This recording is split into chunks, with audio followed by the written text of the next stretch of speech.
I'm Georgia and this is The Sound of Georgia. Yes, I'm back. I'm sorry I've been so sporadic with all this for the last little while, but life happens, and honestly making these things are taxing. I hope next year I can get it into a better schedule. Even if I don't do quite as many videos, I hope there can be some sort of regularity as to my upload schedule, but we'll see how it goes. But for today, I'm just going to be reading this. So this is the newest picture book to come out about Julie Andrews. There was one earlier this year, the Little Golden Book. Just like I did with the video I read that one, I am going into this video completely blind. I have not even looked at this book. The most I've done is look at it without the dust jacket, and oh my god, I am in love. From the cover and all that, I get the feeling it's really going to centre in on Julie's childhood, which is very unique and something that doesn't really happen, but I think it could be really cool. But oh my god, look at this! Julie is a little girl by the lake and her reflection is Mary Poppins, and ooh, I love it. Anyway, let's go.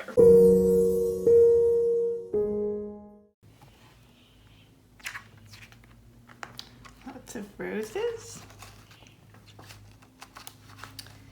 Yeah, it's definitely focusing a lot on Julie's younger years with all these illustrations. After she went to Broadway, she chopped all her hair off and she's never grown it back since. Julia Elizabeth Wells was born into a melody. Childhood attuned to the timbre of her tiny English village where she heard music in the rhythm of the river, in the whistle of the wind, in the symphony of songbirds. Music surrounded her at home too. Julia's mother played the piano, a talent that often took her to faraway places, so it was her father who made their house a home. He whistled, hummed, and sang as he cooked, cleaned, and cared for Julia and her brother Johnny. At bedtime, he read stories and recited poetry, and his voice wrapped around the house like a hug. But in the midst of the blitz of World War II, Julia's mother moved to London with a singer named Ted Andrews. She sent for Julia to live with them. He was an awful guy. Love the illustration there of the cloud, and that's really cool. Stuck in the sooty city of London, Julia longed for home. Ted was unfamiliar to her and no substitute for her father, but her mother asked her to call him Pop and change Julia's name to Julie Andrews. Julie struggled to find harmony in her new life. Instead of a steady rhythm, Julie heard the staccato sounds of bombs dropping on the street, forcing her to flee with her mother and Ted into the shelter of a nearby underground station. As people cooked on portable stoves, sipped tea and huddled together, Ted strummed his guitar and sang. Sharing music with sheltering neighbours comforted Julie and kept her mind off the danger.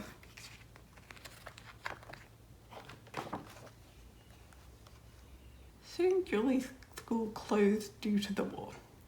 To keep her busy, Ted taught her to sing. To keep her quiet, Julie always said. They were also astonished to discover that from this sprite of a girl sang the voice as pure and strong as a cloudless summer sky. Julie practiced singing every day as she was told, but she found no joy in her gift. Note after note, Julie suffered through her scales while missing her father's warmth and love. Fortunately, Ted turned over her vocal training to a famed singer and teacher, Madame Lillian Stiles Allen. Madame combined rigorous instructions with kindness and affection. Taught Julie to imagine placing each note right next to the previous one like a beautiful string of pearls.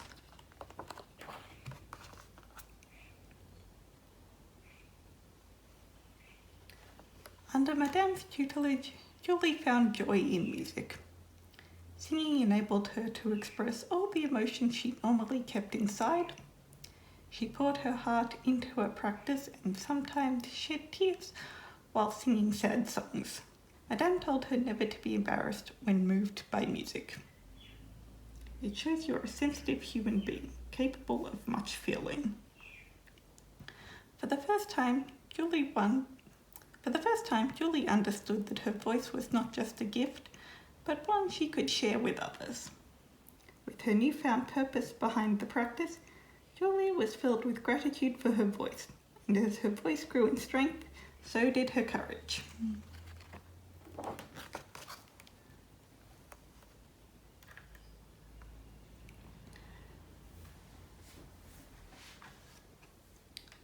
Shortly after the war ended and right before her 10th birthday, Julie stepped out on the stage, climbed onto a crate, and sang "Come to the Fair" with Ted. If you want, I can leave a link to that song in the description. Yes, it was recorded.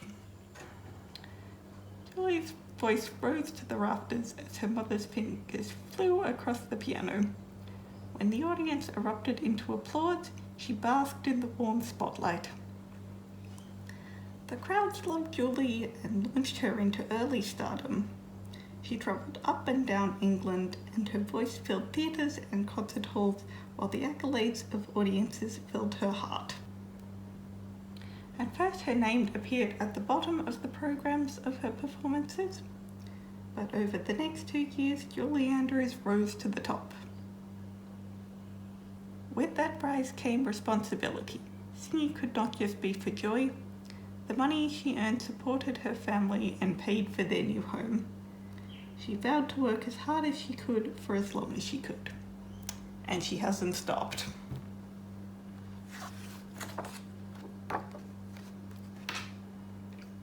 Measure after measure, Julie pressed on with her singing practice and her studies. For months, she managed near nightly performances in far-flung places. She did not falter. In between her trips, Julie's spirits were buoyed with visits to her father.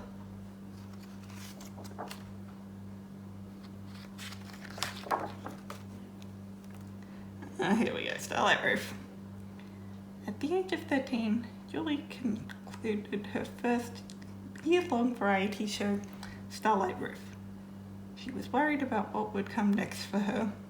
The answer came quickly in the form of an invitation, a command, to sing at the upcoming Royal Variety performance. This annual event drew the best talents across Britain, with the Queen of England in attendance. Not sure which queen we're talking about now that dear Elizabeth II has left us, but I'm pretty sure she was there that night. Julie wanted to sing so well that the audience would be left spellbound.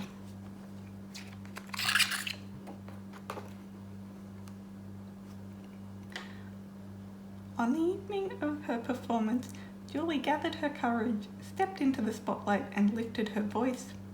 Her string of pearl song cascaded over the crowd, like the rhythm of a river, like the whistle of the wind, the sweetest symphony of a bird song. All underscored by the hum of her father's love. Also, I don't know whether this is intentional, but her dress is, well, white with blue satin sashes. Just putting it out there.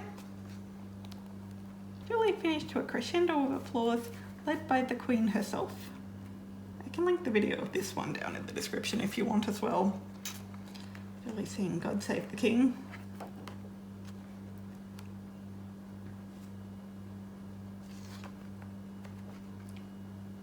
Big time jump. Song after song, Julie captivated audiences on stage and on screen as Eliza Doolittle, Mary Poppins, Maria Von Trapp, and many more roles. Julie's millions of fans found hope, comfort, and courage in her characters. Her performances allowed them, at least for a short time, to transcend their daily troubles. Even after she stopped singing, Julie used her voice to bring people joy, especially children. Okay, I absolutely love that it has an illustration of Julie reading to, I imagine, who's meant to be her grandchildren. Stage after stage, Julie brought stories to life for young people. I imagine that's meant to be a scene from Princess Diaries. I think that's meant to be a scene from Princess Diaries on the computer there. TV, whatever it is. Page after page, Julie penned poems and books for children featuring tractors and trucks, fairy princesses, and of course, music. I believe it's The Very Fairy Princess. Julie Andrews, born into a melody in an English village, wrapped her voice around the world like a hug. That she did. Ooh, and we have a timeline here.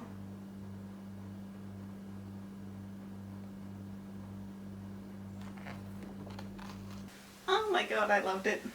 Possibly even more than the Golden Book. And I hope you enjoyed too. And I hope you guys have a very happy Christmas, or whatever holiday you celebrate, next week.